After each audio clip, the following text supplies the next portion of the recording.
Elizabeth Young with LASA lead us in the Pledge of Allegiance. So Elizabeth, the floor is yours. Hey. Hello everyone. So if you can stand and face the flag, repeat after me. I pledge allegiance to the flag of the United States of America and to the republic for which it stands, one nation, under God, indivisible, with liberty and justice for all. Okay. So, as he mentioned, I'm Elizabeth Young, and I work for the Los Angeles Homeless Services Authority. I am the San Fernando Valley Regional Coordinator for the Greater LA Homeless Count. So, many of you probably realize that every 2 years we do a street enumeration of our homeless population living in the streets. We also do a shelter enumeration for that.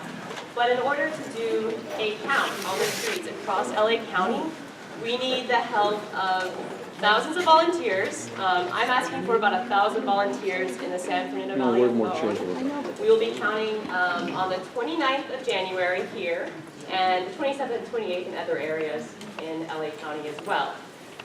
So I would love for all of you to come out. We'll be counting all of Van Nuys, 100% census tracts here. So it'd be great for you guys to be part of that. And I brought the materials back at the table. If you're interested, I'll be around. You can ask me questions. And you can actually sign up to volunteer right now. There's a sign-up sheet up there. So yeah, if you have any questions, come see me after the meeting, and I'd be happy to answer them. Thank you very much. Very good. Thank you, Elizabeth. Thanks. All right, roll call, Mr. Secretary. Okay, no microphones. Okay, President Thomas. Here. Vice President Benjamin. Yes. Secretary Hendry here. Treasurer Hopp. Here. Ms. Havard. Here. Ms. Meyer. Mr. Lazarovich. Here. Mr. Martin. Here. Ms. Skelton. Here. Mr. Camara. Here. Mr. Malekov. Didn't see him. Okay. Mr. Anand. Mr. De La Cuesta. Ms. Padden. Mr. Lynn. Mr. Luna. Here. Mr. Moravi. Here. Ms. Raines. Here. Mr. Robbins. Here. I think we have a quorum. Very good. Comments from the chair. The only thing that I'm going to say before we get into this is please leave the questions till the end. What we will do is if you have a question for the respective speaker, we'll go into the little room after the presentation so we can roll on with the summit.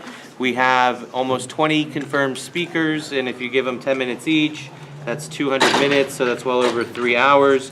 I don't think it's going to take that long, but please respect that any questions, just in the little room there behind the council chambers right here. So, moving on. Public comment, we're going to leave that to the end of the meeting. I'm bumping that to the end, just so we can dive right into this. Same with Secretary's report, Treasurer's report. This is a special meeting, not a normal council meeting. So we're going to go past all that and get right into new business, 8A, from the Office of Los Angeles Mayor Eric Garcetti, Greg Spiegel. Greg Spiegel, you are first, sir. So this is Greg Spiegel with Mayor Garcetti's office. It's all yours, sir. Hello, everybody. Thank you for having me here tonight. My name is Greg Spiegel. I am the Homelessness Policy Director for the Mayor. I'm in my 10th week on the job, and before that, I worked in Skid Row at Inner City Law Center working on housing and homelessness issues. And the reason why I joined the Mayor's office 10 weeks ago is because the Mayor made a pledge to end veteran and chronic homelessness. End veteran homelessness by the end of next year, so by December 31st, 2015, and chronic non-veteran homelessness, and chronic homelessness means homeless for more than a year with a disability, to end that by the end of 2016. These are very ambitious goals, as you know, but so ambitious that it's ones that I wanted to be a part of trying to help address. And how many people we're talking about? So homeless veterans that we estimated would need to be housed from January 1st, 2014, January of this year, all the way through December 31st of next year. That's the current homelessness, and people we would be expecting to join and become homeless would be 6,676 veterans just in the city of Los Angeles. That's It's a lot of people to house. So I'm going to talk about the plan and then where we are in the progress on that. And try to be quick because we have a lot of other people to speak. So to end homelessness for anybody and for the city, we have to move away from managing homelessness, which is what we've been doing for 40 years, which is shelters, transitional housing, to housing people, to solving it. The solution to homelessness is housing. And it's only recently, in the last few years, that we've really started to approach that, where other places in the country got that before us, and that's why we've kind of been a little bit behind the curve. But a lot of people have done a lot of good work in the last few years to get us there. So now we're really focused on housing our homeless population. And there's kind of two main categories of homelessness that we talk about, which is regular homeless and then chronically homeless. As I said, chronic homeless are people who are the long-term homeless, the kind of archetype that we think about of the homeless person, mental illness or physical disability, homeless multiple times for long periods of time. For chronically homeless people, the data and the practice has shown that the solution is permanent supportive housing. That is permanent housing, not temporary shelter, not transitional shelter. Supportive, meaning there's supportive services like primary health care, mental health care, substance abuse care available for them on a voluntary basis, not required as part of the program because people resist requirements like that. And housing, this is like an apartment, and housing first, meaning they don't have to go through a program, they don't have to get themselves clean, they don't have to take their medications. Take them right up the street and into housing as soon as they are willing to go. And that is the best intervention, the most successful intervention we have for turning chronically homeless people to have them being permanently housed. And in Los Angeles, in our permanent supportive housing, 85% of the people taken right up the street, the hardest to serve, the most acute need, 85% has stayed permanently housed in permanent supportive housing. That is the success rate is better than anything else we have going. So, for chronically homeless, it's permanent supportive housing. For other people, it's what we call rapid rehousing. These are people who have lost a job, got evicted because they couldn't pay the rent, and this is more short-term homeless.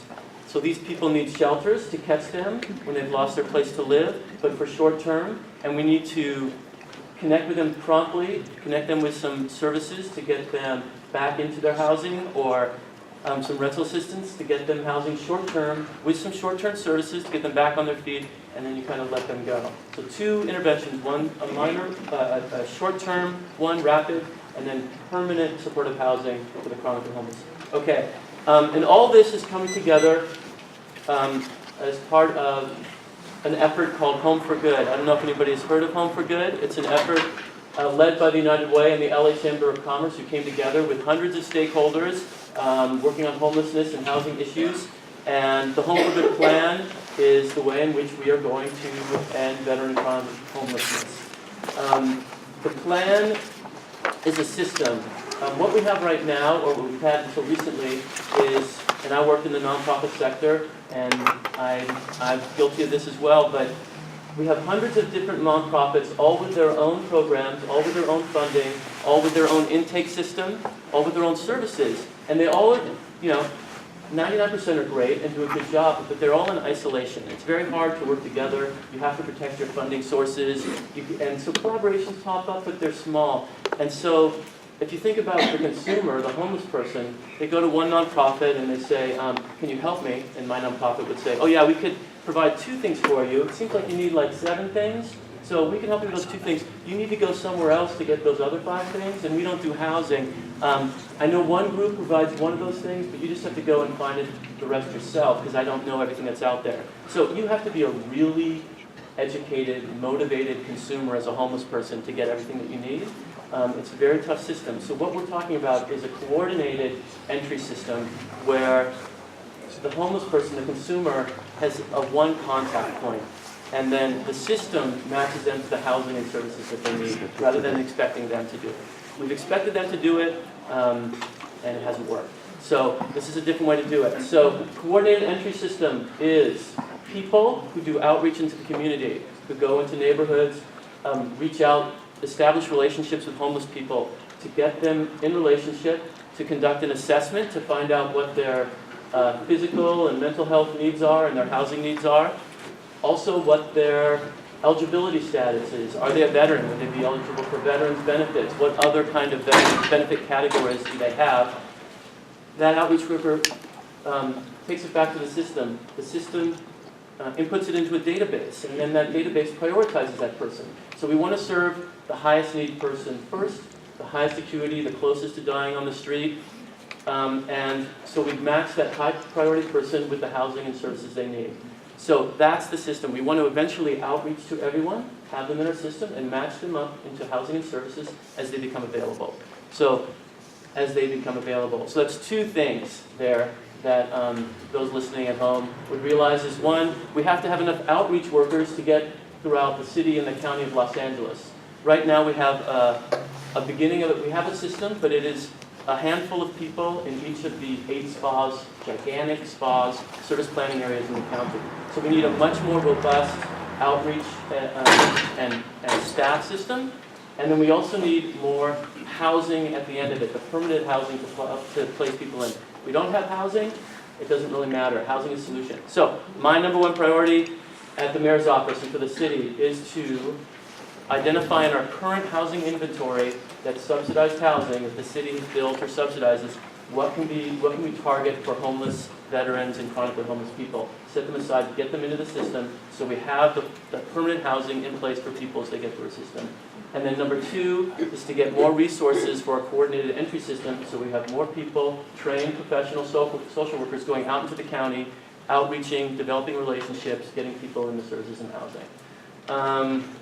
Progress so far, I said, and these are all estimates because it's really hard to get a handle on the number of people who are homeless, and that's why everybody in this room, would be great if you could volunteer for the homeless count. We need people. It's not just to count for the sake of counting or to be required to. This is going to help us to identify where people are, how many there are, disperse our resources throughout the city and the county so that we can get to those people and get them into housing. Very, very important to participate if you can. But anyway, I said we estimate 6,676 veterans we expect to be homeless in the city of Los Angeles between January 1st, 2014 and December 31st, 2015. 6,676. Don't hold me to that number. That is an estimate. So far, just this year through October, we've housed 2,415. We expect to be to 3,000 by the end of the year. And in January, we expect to be halfway there. We are on a current monthly placement rate, meaning how many veterans we're placing this month, of over 300 veterans a month. If we continue that pace, we will get to 0 at the end of December. But that's going to be based on advocacy at the federal level to keep the veterans' resources coming and everybody out there doing the work and getting more outreach workers out there. So this is possible. And then the next year, we're going to be going after the chronic homelessness. So anyway, that's enough time for me. But thank you. Thank you, Greg. Thank you very much. Yes. Thank you very much, sir. Up next from the Office of Los Angeles City Attorney Mike Fuhrer, Nicole Carcel. Correct. All right. Thank you. Good evening, everyone. Hi, my name is Nicole Carcel, and I'm a member of the City Attorney Fuhrer's executive team. I handle some of our community outreach and specifically homeless issues. Just broadly to talk about how our office is engaged in homeless issues, we are currently in the process of litigation, Lavon versus the City of Los Angeles, and because we're in current litigation and it's ongoing, there isn't much that I can actually talk about specifically with that, but it's in downtown in Skid Row. We are currently enjoined. There is a program called Operation Healthy Streets that cleans up the Skid Row area, and back in, I believe it was 2009, there was an incident where property was summarily destroyed, and so now we're going through that, which has kind of been a holdup as we go through some of the concerns that you have in the community with maybe homeless encampments or homeless items that are on the street. But what the City Attorney's Office is doing is working with council offices, departments, specifically Bureau of Sanitation, and as well as the CAO's office to kind of tackle some of those concerns. And in Skid Row, we've actually implemented the citywide personal property storage. And so that storage currently serves 1,500 homeless individuals who can come in and daily check items in and out, but it also serves as the entire city storage. So when you have a homeless cleanup or an encampment cleanup or even just some sort of cleanup that sanitation and street services takes care of. Items are bagged, tagged, and stored, and then taken to the Skid Row location. And a community member or the person who is claiming those items can have the items brought back to them or go and retrieve them. We've already been working with other communities in Venice. We've had cleanups, and community members can go down and claim their items, or sanitation is actually going to be bringing items back. If you just properly describe and meet the protocols with that, they will bring your items back to you. It doesn't include items that are either hazardous or public safety concerns. Those items are disposed of correctly. We've also had incidents where if you have homeless encampments, and we've worked alongside council offices, if there's a public health or safety concern in the Sunset CD13 area, there was an encampment that had a rocket launcher. So that was an immediate safety concern. We worked with LAPD in Rampart to take care of that. But those are instances that our office interacts with departments, city council offices to kind of look at what's happening in the homeless community. I mean, we're looking to find protocols or help the departments with cleanups and help them with additional resources like implementing the public storage that we have in Skid Row. And there are ongoing discussions on regional storage, particularly bringing a storage facility to the valley, potentially close by to Van Nuys. But we want to make sure that we have accessible storage for our homeless community as well. That's a little bit. I know you're going to have questions. You'll have questions. In the back room. In the back. Beautiful. Thank you, Nicole. Thank you very much.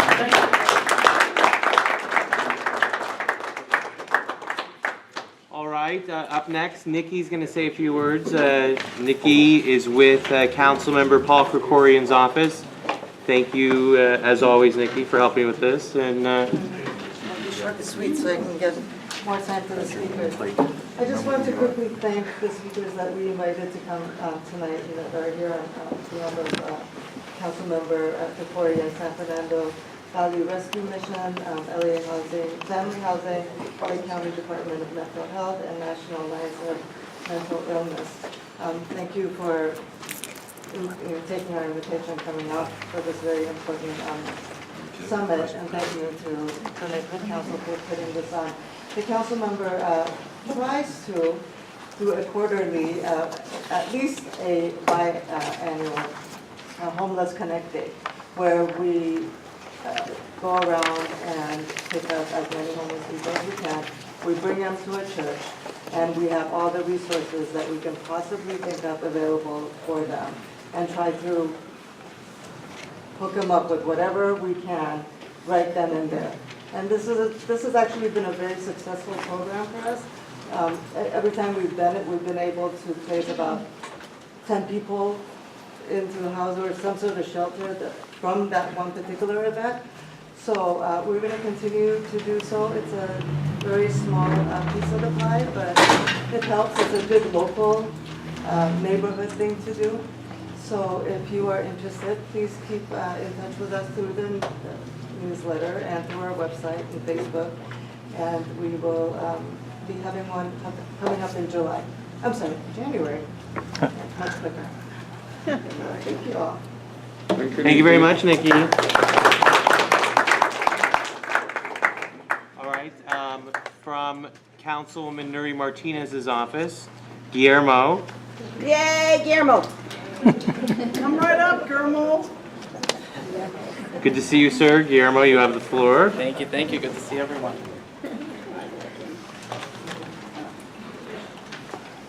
Good evening, everyone. I have Grant here. Wow. So, first and foremost, my name is Guillermo, and I'm Councilwoman Nury Martinez's representative for Van Nuys. I'm here in her place. Unfortunately, she wasn't able to attend. But thank you very much for giving me an opportunity to speak on her behalf. She's currently at a book reading event for local kids here at the Van Nuys Library right next door to us. So just wanted to say a few words. Homelessness is a big challenge here in our community and is one of particular concern for the councilwoman. The challenge has two facets for us. Our societal obligation to help those in need, and B, our obligation to preserving the character of our neighborhoods. The challenge becomes finding a balance, particularly when many in our community have already done so much. I want to to transition from that, I want to thank everyone, including the Van Nuys Neighborhood Council, for organizing and executing this meeting, this event. I also want to thank Congressmember Tony Cardinal's office. I'm not sure, I haven't seen his staff. There you are. There they are. I also want to thank Mayor Eric Garcetti's office, City Attorney Mike Beer's office, as well as Council District 2 Councilmember Paul Krikorian's office and Osaniki. And all the other great and wonderful organizations and individuals who have come here, taken time out of their busy schedules to be here and contribute their knowledge and expertise to such a pressing issue in our community. Once again, thank you very much to everyone. I hope you enjoyed the presentation and have a great night. Thank you, Guillermo. Up next, we do have the Congressman's office. His chief of staff is on his way, so we're going to bounce back to that. We do, Council President Luza, are you here? I think I see you right there. Right behind you. You're up next. Radomir Luza is the council president in North Hollywood, and he helped us organize this event. And Mr. President, the floor is yours. Thank you. My council can't be here today because we're having a general board meeting, but anyway, I wrote this speech out because it's really important to me. I moved to Los Angeles from the New York City area in late 2006. Within a week, I was out of money and on the street. I was sleeping in a string of Skid Row shelters, bus stops, bus benches, subway stations, subways, and buses all over the city. I encountered the problem of homelessness firsthand. Add to that the fact that I have been diagnosed as bipolar, and that double whammy almost knocked me out for good.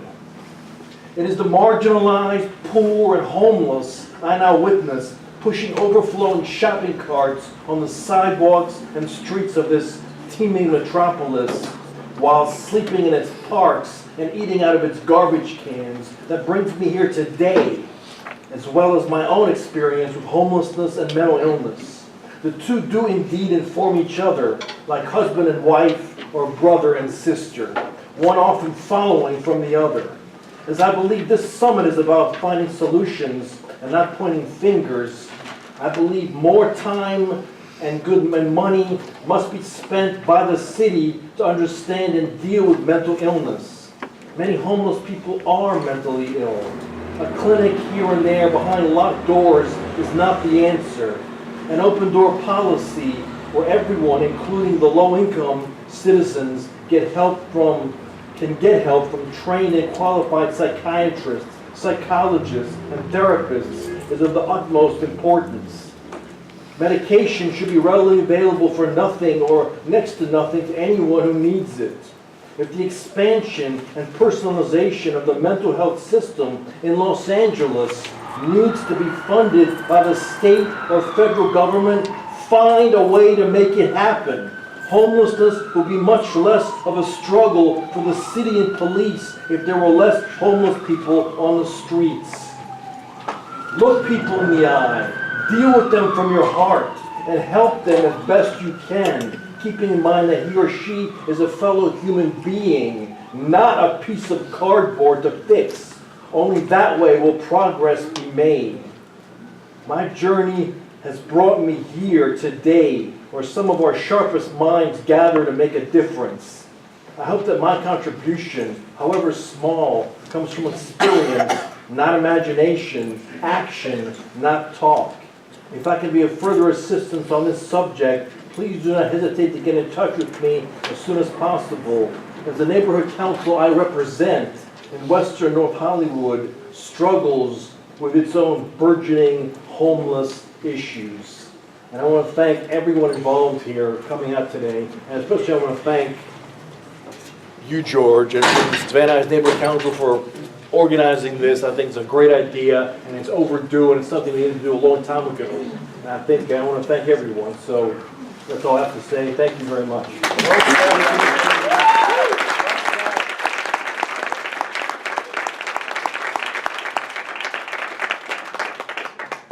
Thank you very much, Mr. President.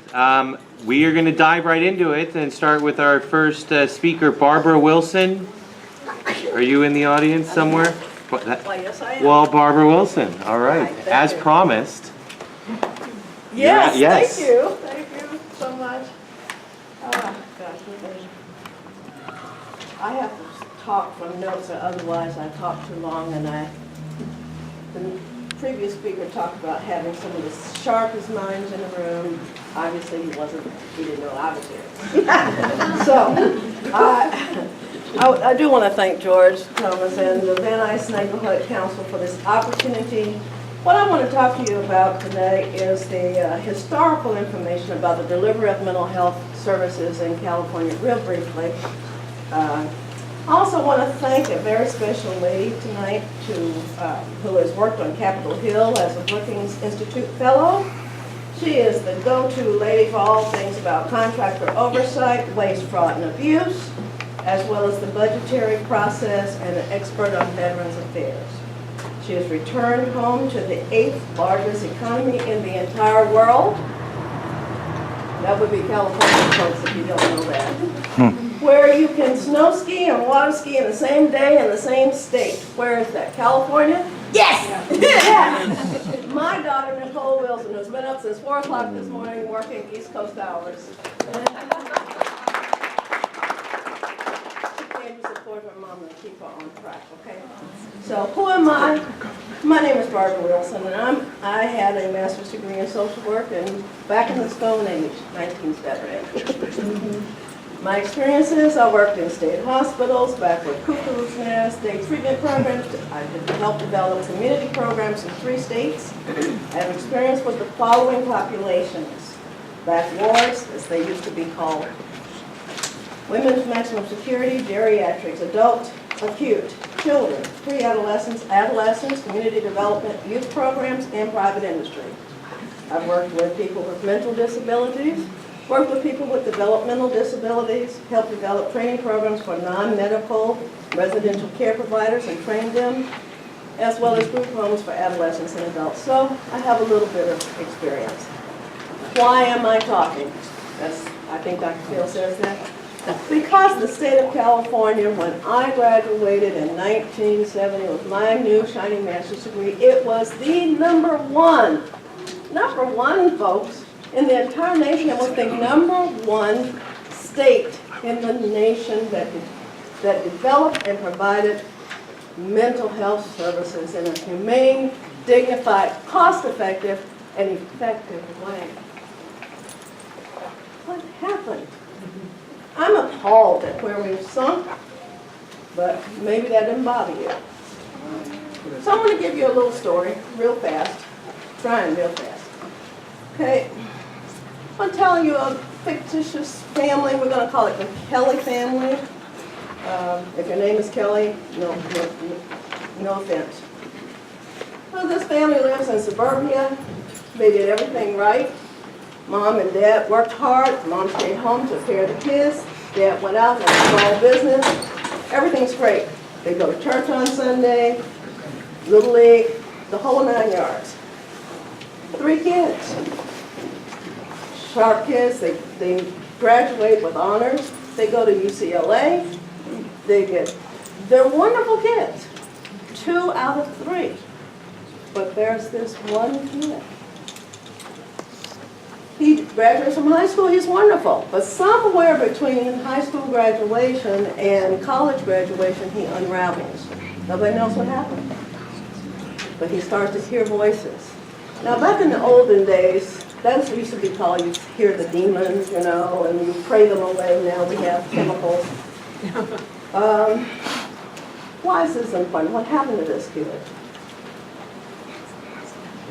What we now know is what happened to him between 18 and 25 is going to continue to happen to him between 25 and 45. And folks, this is the way it looks. I want this to really resonate with you so you really understand, number one, what happens. This form of mental illness is severe and chronic and disabling. And we don't know when it's going to happen until it happens. When does it happen? When people are young and they're just starting to build their lives. So they're off in college, they're in the military, they're just starting out. And all of a sudden their life comes undone. Now, this is why government is important. You would think I work for government the way I'm going to talk about government. Everybody loves to hate government, right? Only some. I have this my favorite riddle is, do you know what an octopus is? It's a horse drawn by Congress. But government is critical to provide support for this population. If you don't agree, I think you will by the time I'm done talking. Okay, I'm going to give you like a 3-minute sketch or less of how the United States has historically provided mental health treatment to this population. I'm not talking about folks that they smell good, they look good, they live in suburbia on top of the hill. Okay? The mother of mental health in America is a lady named Dorothea Dix. She was about the 1840s. She saw people with mental illness and retardation languishing forever. Where? In jails and prisons. And she thought, this is terrible. So she dedicated her whole life to getting people with mental illness out of prisons, out of jails. She thought, that's wrong. Along the way, we got state hospitals. Somebody thought, yeah, let's take them out of the prisons and we'll have special hospitals where we can just get them all together and treat them and get them better. People used to go, when I started in mental health in 1966, I had a lady who came over as an immigrant from the Bolshevik Revolution. For all you history buffs, that would have been about 1918. She didn't speak the language. People thought she was crazy for some odd reason. She probably a little PTSD, which we know today. She got put in the state hospital. She was there in 1966.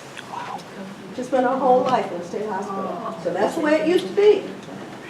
And that, folks, was an improvement over what had been. Keep that in mind. You know, don't look at this from 2014 eyes. Remember a guy named Harry Truman? He established something. He said, there ought to be research in this. So he started something called the National Institute of Mental Health. Then along comes a guy named JFK. He signed something called the Community Mental Health Act to provide federal funding for the construction of what? Community-based preventive care and treatment facilities. Never got funded. Jimmy Carter, remember him? I think he knew a thing or two about mental illness. He had a brother named Billy. He signed something called the Mental Health Services Act, which aimed to restructure the community mental health center program, move people out of state hospitals into the communities, because by now we had lots of good chemicals, Thorazine and stuff, and improve services for people with chronic mental illness. When did he do this? 1980. What happened to that? We were all in the mental health business going, yes, we're moving out into the community. What happened? 1981, we got a new president. He repealed that plan. You guys know who that was. I won't call his name. He used to be governor, and then he did such a good job, he went on to become president. He repealed that plan and instead established something called block grants to the states. This completely ended the federal government's role in providing services to the mentally ill. That was 1981. By 1984, we already had at least 30% of all homeless people with mental illness. Just 3 years. In California, I just want to move forward a little bit. And what did we do in California? How did you get to be #1? Well, back in 1945, the State Department of Mental Hygiene quietly began to explore ways to move people into long-term community settings. And they had 3 philosophies: protect them, keep them clean and well-fed, and keep them out of the news. Okay, that was the mantra. So all of you people in suburbia had mental patients probably living next door or down the street, and you didn't even know it because they were well taken care of. Well hidden. Nobody knew. And they got things like pre-vocational training and residential living, and you know, everything was quietly zipping along. And then the money stopped. And when the money stops, I don't want to be naive about this, when the money stops, folks, you cannot run mental health programs on volunteer alone. You've got to have some do-re-mi. That's what she tells me. Ms. Budgets, she tells me, you got to have resources, and that means money. So where are we at today? Los Angeles County has 1/3 of the total population of California. 1/3. We are the face of California. When people think about California, they don't think about Buttonwillow. No offense to Buttonwillow, but that's not what they think about, okay? We have the highest rate of homeless people in the nation. We have the highest number of homeless vets in the nation. So I'm really glad to hear what is going on there. We have the largest mental health system in the nation. We have the largest psychiatric hospital. Where? Does anybody know where the largest mental health hospital is in Los Angeles County other than this lady over here? That's right, the jails. Now, this is the most expensive, least effective, least humane method of delivering mental health services. We now have research that proves that the cost of doing nothing for people that have this type of chronic mental illness is more expensive than the most expensive way of Cadillac treatment. So, what was told to the taxpayers by the Reagan folks was, we're going to close the state hospitals to save you guys money. That was what you were told. And everybody went, yay, why don't save money? Yay, let's do it. Did it work? No. Did you save money? No. Are people getting better? No. So you got lied to. Can I just say So, not yet. No. So California went from being #1 to competing with Mississippi to be number 47. Is that where you want to be? No. All right. I don't think that's where we should be. So I'm going to give you a real quick picture of how the budget process works, because for some of us it's been a while since we took civics or government. So picture this married couple, I'm going to call them Harry and Mildred.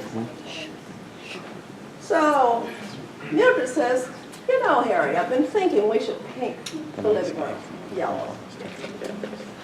Pretty soon Harry goes, you know, Mildred, I've been thinking we should paint the living room yellow. He thinks it's his idea. Because this is the way good marriages work. I was raised in that kind of household, okay? So he says, how much money are you going to need to paint this house, this living room? And she says, let me do my homework. So she goes to Home Depot and Lowe's and figures out price of stuff, rollers and such. And she comes back, she says, Harry, I'm going to need $100 to get this living room painted. By the time I buy the tarps and everything, paint, rollers. He says, Mildred, I hear what you're saying. I feel your pain. Here's $15, make it work. $15. I can't do it. But then she starts to think, well, if I change the paint, downgrade the paint, I did want that paint, but now I'll get the paint on, you know. So she makes it, she figures it out, but it doesn't quite work. So over time, she's like, Harry, I really need more money to get this paint job done. It's like, all I ever hear from you is whining about money. So she whines for a few years. He finally says, I'm sick of hearing you whine. Here's $40. This is 5 years later. She says, Harry, that's not enough money, because now the termites have eaten in. We need to call pest control. We need a new roof. The plumbing doesn't work. He's like, Mildred, you're always asking me for money. And then he turns to it, calls his buddy, and he says, women, no matter what you do, it's never good enough. Now, this is a stupid story that I told you, but this is what happens with Congress. We in mental health have said we need money, and they said, no, you don't. See, we gave this nice block grant to every state. Didn't they give you money? If they didn't, not our fault. Local control. So since 1981, we have not had money coming from the federal government. So that means that it doesn't come to the state, which means it doesn't come to the county or the city of Van Nuys. Okay?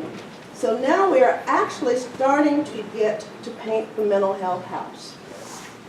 But it hasn't had any work done on it since 1981. Where's this money coming from? It's coming from the place we all love to hate, Obamacare. Obamacare is the first time since 1981 that has actually earmarked money and said people with mental illness, people with addiction,